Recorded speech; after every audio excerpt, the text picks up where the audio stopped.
Hello everyone, welcome back to another AI video. In this one, we're in ChatLLM Teams and I've got something awesome to show you. Recently, I've shown you their new toolbar / control center at the bottom, their AI image generation with Flux One Pro, and their AI video generation with Kling AI, amongst many other things.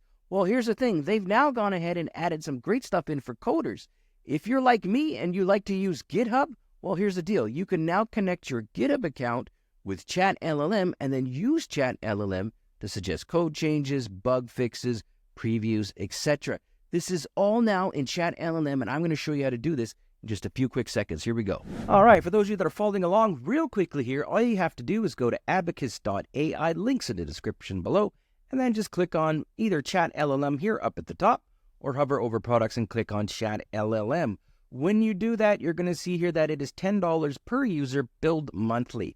I mentioned that because a single license for ChatGPT, for example, is $20 a month. So this is half the price, and you get access to all of the state-of-the-art large language models. Once you've gone ahead and done that, click in and get started. All right, so if you signed in like I have here, you should see a screen that looks a lot like this, if not exactly like this. On the left side, click on this little button here. This is the sidebar button. I'll just click that here.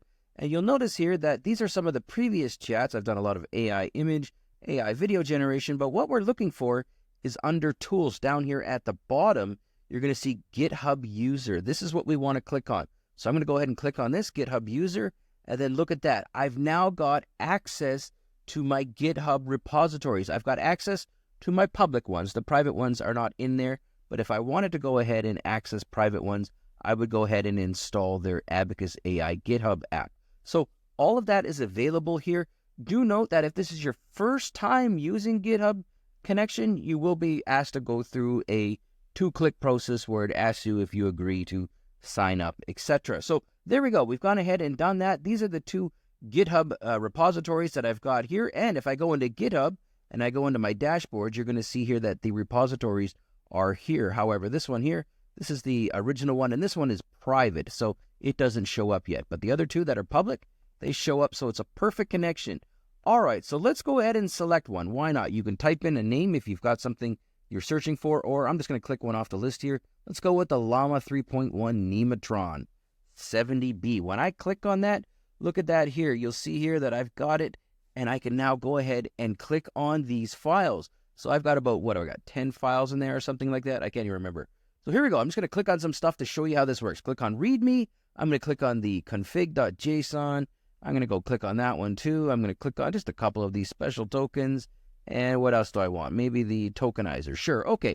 Good stuff like this. We'll just click on a few of them. You'll see here that now I can add 5 files. So what it's going to do is it's going to pull out those files and it's going to put them into ChatLLM. So now I can go ahead and do things like bug fixing, making changes, looking at previews, etc. So there we go. Now, the first thing I'm going to do is define what is in these files. So I just want to know what's going on here. So what did I pull? So you want to, if you pull at some HTML and it tells you got Python files, you've got a problem, right? So here we go. So if I look at this here, this is the first thing I like to do. All right, GPT-4 Omni, and let's see here. These uploaded files are part of a GitHub repository for the Llama 3.1, which is excellent, a large language model developed by NVIDIA. Okay, good stuff. Now, these are the README file. This is the config files. So this is exactly what I pulled. So we are working with what I want to work with. Also, if you ever want to double check, you can go in here and you'll see here I've got Hugging Face open. And these are the actual files that I pulled from. So I'll put a link in the description below if you want to work along with me. But there we go. I've pulled them right off Hugging Face, put them into my GitHub, pulled them into ChatLLM, and now we're going to take it a little further and make a few more changes. Here we go. All right, welcome back. So here we go. We've gone ahead. We've pulled the files. We've asked them what's going on with them. They've given us the correct answer. I mean, let's ask it another question. How can I implement this? And let's see what it comes back with. This is very, very fast. Hit enter. Here we go. And notice I'm in GPT-4 Omni. It doesn't really matter, but you can go ahead and change the LLM if you were to choose. But this one, we're just going to work with the default here. And look at this. Look how fast this came in here. So how do I implement this? Let's see what it says. To implement Llama 3.1 Neumatron 70B instruct, you're going to need the following. Hardware requirements. 2 NVIDIA GPUs with 80 gigabytes of memory. Oh yeah, I got 2 of those just hiding under my desk right now.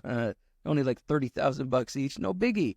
There we go. Okay, and then here we go. Software requirements. It's going to be done with Python. And just look at this. It gives you the exact steps you need to go ahead and start cooking, assuming you have the hardware. Also, here we go. Ethical use, performance tuning, and integration. All things you should know about. I mean, guys, we are now working with files right out of your GitHub repositories. This is pretty wild stuff. Let's take a look at one last thing while I got you. All right, the last thing I want to show you here is you can actually make changes to the files themselves. They are actually connected. Here we go. I'm going to click on Get Files here. You'll see on the left side under Files, I click on that. And now we've got the 5 files that we selected. Let's go ahead and make some changes. I'm going to click on config.json. Here we go. It's going to open it up in GitHub. And watch this. We've got the whole file here. So if I wanted to just see it, I can see it here. If I want to make changes, let's say I want to change some numbers here. Watch this. I'm just going to start typing. Da-da-da-da-da. And you'll see here that it says switch to the editor. So I'm going to go ahead and do that. We're going to open the editor here. And now all of a sudden, if I didn't want it to be 128009, maybe I wanted it to be 128333, I can go ahead and do that. I can commit changes. I can go back to ChatLLM here, and I can use the large language models and ask it coding questions, do previews, bug fixes inside ChatLLM. Add it in here, guys. It's pretty wild. This is just another thing that they've added into ChatLLM on top of all of the other things that we've gone over in the other videos, guys. This program is definitely worth a look. Click on the link below. Let me know what you think. Thanks for watching.